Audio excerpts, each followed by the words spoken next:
Seguimos con la primera carta de Juan y tomamos hoy el párrafo que está en el capítulo 3, versículos 1 al 10. Iremos leyéndolo a medida que lo comentamos.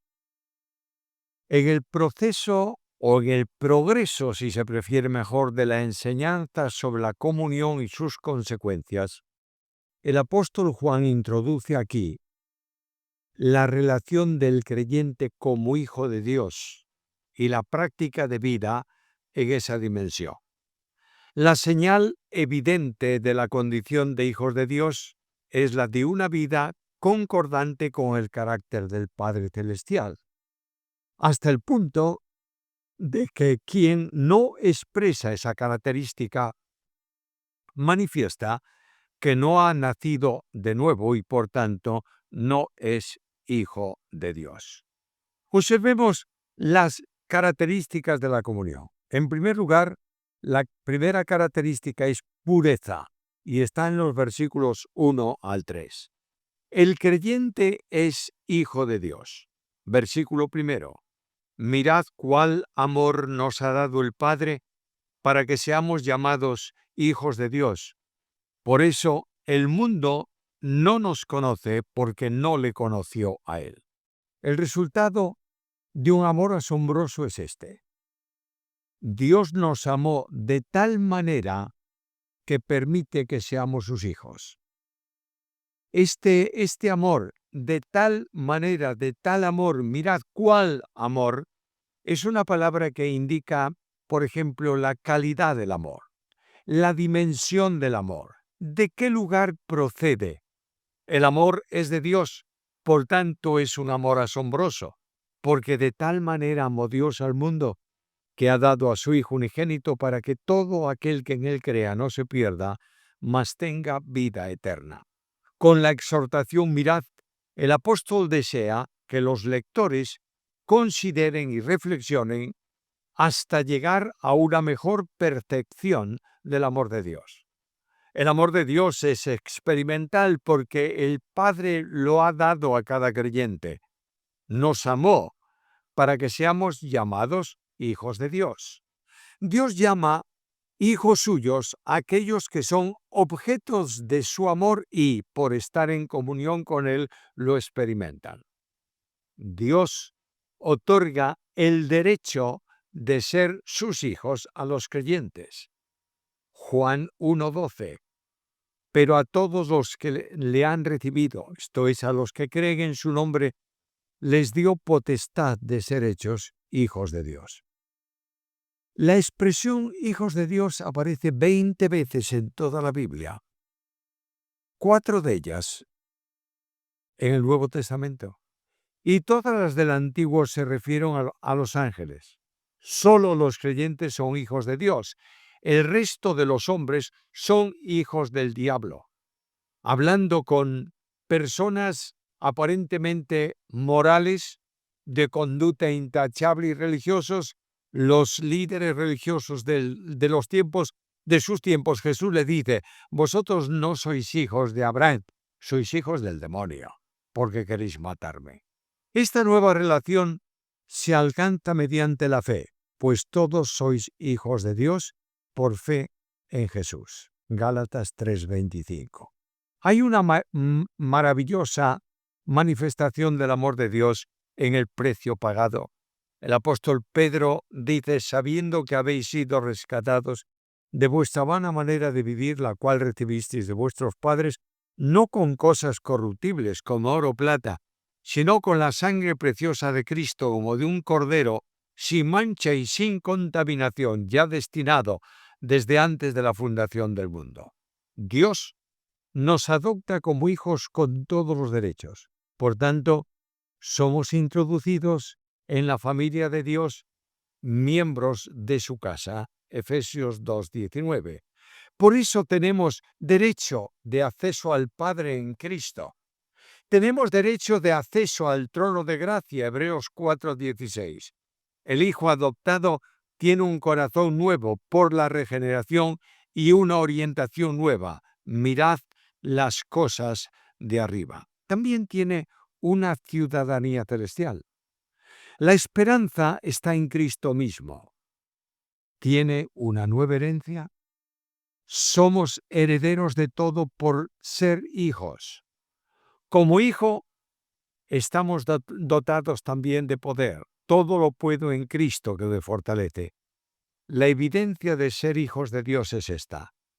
Por esto el mundo no nos conoce porque no le conoció a Él. De esta manera actuó el mundo con Jesús. Por vinculación con Cristo, los hijos de Dios reciben el mismo trato, anunciado por el Señor. En el mundo tendréis aflicción. Y reiterando lo anterior, versículo 2, amados, ahora somos hijos de Dios, hijos por la vida eterna que mora en cada creyente. Esta vida les llena, por eso se le llama amados de Dios, hijos del mismo Padre. El amor común que hay entre cada uno de ellos y el Padre es una evidencia. El Hijo tiene una esperanza cierta y aún no se ha manifestado lo que hemos de ser. Como hijos, hay privilegios reales ahora, pero aún está velada la realidad del futuro en los cielos. La Escritura revela mucho sobre aquel estado futuro, pero no todo. Sin embargo, el futuro es seguro. Sabemos que cuando Él se manifieste, referencia a la aparición del Señor, a quien esperan todos los creyentes desde su conversión. Cristo es esperado en razón de su promesa. Vendré otra vez. Juan 14, versículos 1 al 4. La gloria esperada es esta, seremos semejantes a Él. Es el cumplimiento de la predestinación del Padre. Romanos 8, 29, que seamos hechos conforme a la imagen de su Hijo. Y es la transformación diaria que el Espíritu Santo opera, llegando poco a poco a la perfección, y que concluirá en el traslado de la Iglesia, porque le veremos tal como Él es. Transformados a su semejanza en su aparición, cuando le veamos, apreciaremos que llevamos su misma imagen. La consecuencia de la esperanza, versículo 3. Todo aquel que tiene esta esperanza en Él se purifica a sí mismo, así como Él es puro. La esperanza en Él es esto. En Cristo esperamos no solo promesas, sino realidades de filiación divina.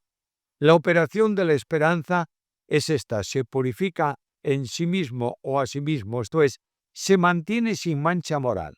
El proceso de purificación es de Dios, pero la responsabilidad de llevarlo a cabo convenientemente es del creyente. El agente purificador es el Espíritu que reproduce en cada uno de nosotros el carácter santo del Señor Jesús. Dios nos capacita para purificarnos a nosotros mismos con su poder, porque Él es el que en vosotros produce el querer y el hacer por su buena voluntad. Filipenses 2:13. La razón para este comportamiento, dice el escrito, así como Él es puro, y es una referencia a Cristo. Quien es santo es puro, esto es, libre de relación con el pecado. Y la consecuencia de la identificación con Cristo produce este resultado. El modo de vida en relación con esta posición es una vida en justicia. El pecado y la ley. Versículo 4. Todo aquel que comete pecado infringe también la ley, pues el pecado es infracción de la ley. Esto comprende a todos. El contexto de la epístola, o en el contexto de la epístola, mejor dicho, el pecado es contrario al amor. Lo que debe saber el creyente, versículo 5. Y sabéis que Él apareció para quitar nuestros pecados. Sabéis que Él apareció. Es un conocimiento que todos los creyentes tenemos. El Verbo se manifestó, capítulo 1, versículo 1. Y el propósito de la manifestación de Cristo es quitar nuestros pecados. Literalmente, en la mayoría de los manuscritos dásele para quitar los pecados, no los nuestros, solo. Así fue presentado a los primeros discípulos. He aquí el Cordero de Dios que quita el pecado del mundo. Cristo tomó sobre sí el pecado del mundo para hacer una obra de alcance universal, de manera que pueda salvar a cualquier pecador. Y en él no hay pecado. Él llevó, expió, se responsabilizó del pecado del mundo, pero nunca se vio afectado por él. La manifestación de vida de los que están en Cristo se expresa en el versículo 6. Todo aquel que permanece en él no peca, y todo aquel que peca no le ha visto ni le ha conocido. La extensión es general. Permanecer es la consecuencia de estar en él, la evidencia de estar en Cristo. No peca el creyente en el sentido de perseverar o vivir en pecado. Esto no supone la impecabilidad. Capítulo 1, versículo 10, todos pecamos. Una cosa es la caída ocasional en el pecado, otra la práctica habitual que contradice la realidad de la identificación con Cristo. La contradicción del testimonio es esta: todo aquel que peca no le ha visto ni le ha conocido. Se trata del que vive en la práctica habitual del pecado, el que sigue pecando. Juan afirma que no le ha visto, no con los ojos humanos, sino con los de la fe. La mirada de fe es símbolo de mirada para salvación, pero tampoco le ha conocido en el sentido de relación experimental con él. La exhortación, versículo 7. Hijitos, nadie os engañe. El que hace justicia es justo, como él es justo. Juan apunta al peligro de los falsos maestros que trataban de engañar a los creyentes. El que hace justicia es justo. No es justo el que sabe lo que es ser justo, ni el que habla de justicia, sino el que lo evidencia con la práctica habitual. El fruto define la realidad del árbol. Hacer justicia es vivir separado del pecado, que es injusticia. La expresión externa de la identificación con Cristo es esta: como Él es justo. Las obras del diablo son injusticia, de manera que el que aprueba el pecado no es de Cristo, es del diablo. La vinculación con el pecado es una vinculación con Satanás. Fue el diablo quien quien introdujo el pecado en el mundo por medio de la tentación de nuestros primeros padres.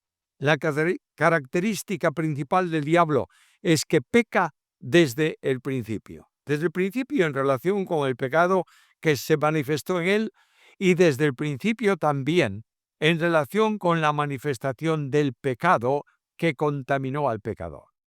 El diablo no puede por eso dejar de pecar, de manera que quien vive en relación espiritual con él no practica la justicia porque vive en el pecado. Todo el que practica el pecado es hijo del diablo. La vinculación de la comunión con el Hijo de Dios es otra totalmente distinta. Para esto apareció el Hijo de Dios, para deshacer las obras del diablo. Deshacer es liberar del poder opresor del diablo. La operación redentora y liberadora de Cristo provee de poder al cristiano para no estar sujeto al pecado. Y termina el párrafo de esta manera en el versículo 10. En esto se manifiestan los hijos de Dios y los hijos del diablo.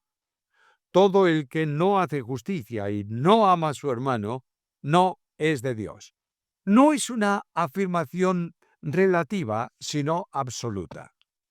El amor al hermano, que vincula al hermano con hermano entre sí, es el resultado del amor de Dios que está presente en cada uno de ellos. El amor de Dios se ha derramado en nuestros corazones por el Espíritu Santo que nos fue dado, de manera que quien no ama a su hermano, el que se niega a amar a su hermano, no importa quién sea y cómo sea, no es de Dios, porque ese hermano es amado por Dios.